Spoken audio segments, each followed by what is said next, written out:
There once was a good little girl who had a little curl right in the middle of her forehead. And when she was good, she was very, very good. But when she was bad, she was horrid. I grew up hearing this poem over and over as a little girl. I even had a framed picture that hung on the wall in my bedroom of a poem that represented that girl. This poem made a huge impression on me. I mean, of course I wanted to be a good girl, and I never wanted to be bad, because I knew for sure I didn't want to be horrid. But I grew up with a clear message that there were good girl behaviors and bad girl behaviors. And most definitely, I always knew I never wanted to be horrid. But over the years, I would stop and I'd ask myself, why does this poem jump into my head at key moments in my life? And more importantly, why has this particular poem had such a lasting impression on me and my thoughts and my behaviors, not only as a little girl, but as a teenager and a career woman, and even as a business leader? When I was a kid, I loved coloring books. To me, good girl behavior was always coloring inside the lines perfectly, because that was good. Coloring outside the lines, that was bad girl behavior.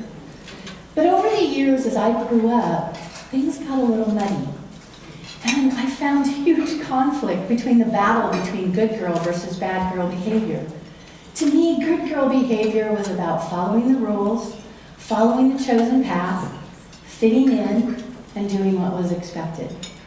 Bad girl behavior was about not following the norm, speaking up, standing out, and being different.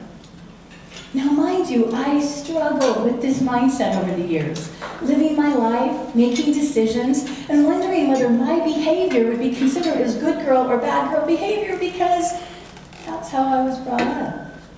And what I began to question, is good really good? And is bad really bad behavior?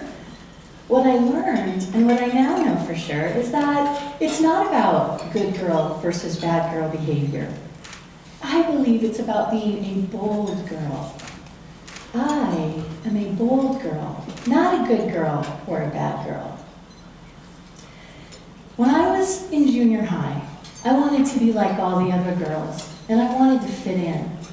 For me, it's like in my junior high, the want-to-be-like girls all had pretty hair, they wore makeup, they had pierced ears, they were skinny, and they hung together in packs. Now me, I stood out. I had mousy brown hair, it's like I wore glasses, I was chubby, no pierced ears, and I had a pretty fragile self-image of myself. But what I knew for sure is that I wanted to be liked, and I wanted to be like them. But when I started 9th grade, my family moved from one city in the Midwest to another. Now this, for a teenager like me, was about the biggest kind of stress you could have. Not knowing anyone, having a fragile self-image, and I so wanted to fit in. This was stress of an epic form. My first days of 9th grade started by me walking down a long hallway, down to my assigned locker, right by a pack of girls all grouped together. One morning, one of the pack of girls invited me out back after school to beat the living crap out of me. Now mind you, as a good girl, the only thing that I could think of in response was, no. Everyone in the pack was silent forever. I didn't budge. I didn't say anything else. The crazy girl that invited me out back, she didn't say anything either. We both just stared and looked at each other like a deer in the headlights. And then all of a sudden, everyone laughed. Not at me, at her. I walked on. I found guts and glory that day. To me, that day was a bold girl moment, and the realization that I didn't need to be like everyone else. I didn't need to give in to peer pressure just to be liked and just to fit in. Bold girl recap.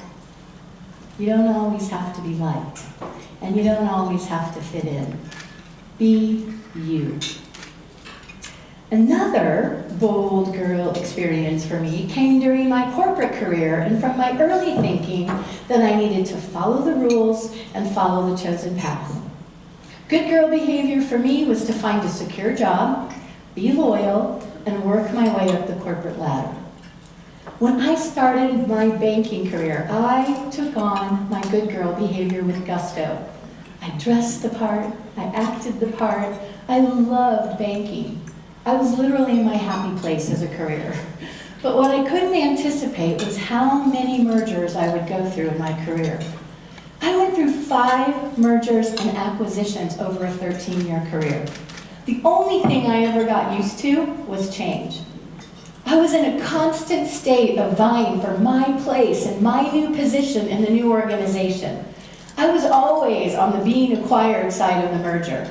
And I had to learn to navigate a new leadership team, new work environment, and new corporate culture with every merger I went through.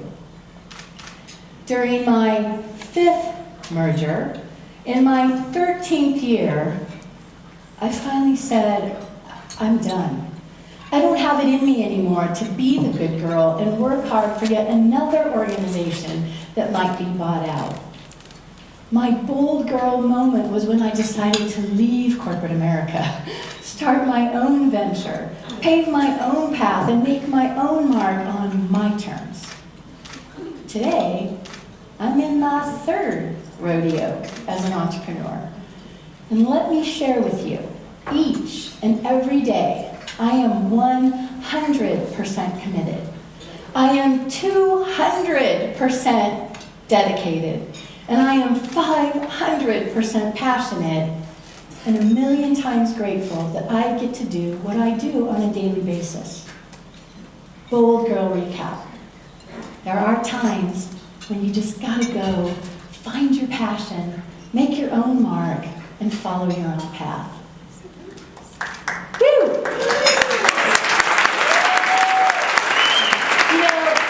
I also believe there are moments in our lives that teach and define us. And my biggest and my most powerful bold girl moment actually came recently. My good girl behavior and superpower in the past has always been to never ask for help, never share or show what's really going on, and just to keep buggering on, even in the face of adversity. I was brought up to look at the sunny side of things and show the world that I'm on it, I'm perfect, and I'm on top of it. Recently, though, a very close friend of mine pointed out that my superpower is also my super curse. It's deflection. Years ago, my husband had a major stroke at the age of 42. I was 32 at the time, and I was in my 2nd year of starting a business.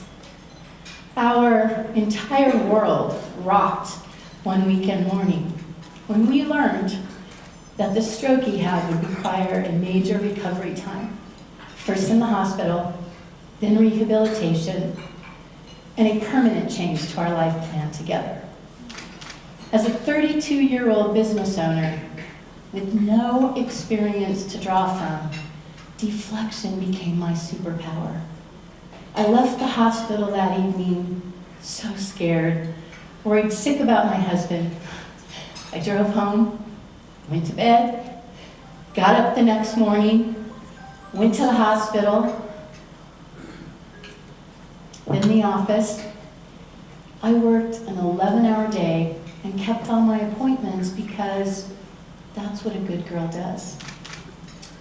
But over the months of his rehabilitation and recovery, no one in my inner circle even knew what happened because I never shared the stress I was under or the financial hardship we were in. I just kept buggering on because that's my good girl behavior and that's all I knew how to do. As I think back, my bold girl behavior should have been to share my situation with my inner circle. I should have asked for help. I should have been more transparent. I should have even just asked for a little assistance, or even just accepted some compassion and understanding. Where deflection was my super curse is that I didn't allow anyone in. I wasn't authentic to let people know what was really going on. I just kept trying to show the world that everything was rosy and perfect. But over time, my good girl behavior literally tore me up inside. What I now realize as a bold girl is that I'm still working hard on this piece of me, to share my authentic self, to be more transparent, and to let go of the idea of perfection. My bold girl moments are now each and every day when I choose to remind myself that I can't be 100% on it, perfect, and on top of it. And my plan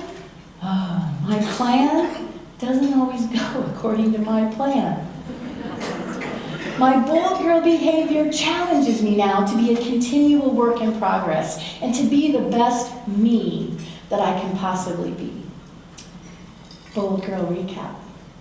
Ditch perfection. Be real. Yeah. Be an evolution, not a revolution. Yeah. You know, when I think now about the leader I am today and the journey that I've been through, and I think about that poem that made such a lasting impression on me as a young girl and into my adulthood, I challenge each of us with a bold question. What are we really teaching our young girls as they prepare to be the next generation of leaders? What I propose is a different version of that poem that I think better represents us as young girls and eventually young women and leaders. So there once was a good little girl, but now she's a bold girl. She decided to give life a bold twirl. Instead of leaning in, she went all in. She spoke up, she stood out, she didn't try to fit in. She ditched perfection, she made her own mark, and she followed her passion. And with guts, conviction, determination, grit, and great glory, this bold girl creates her own story.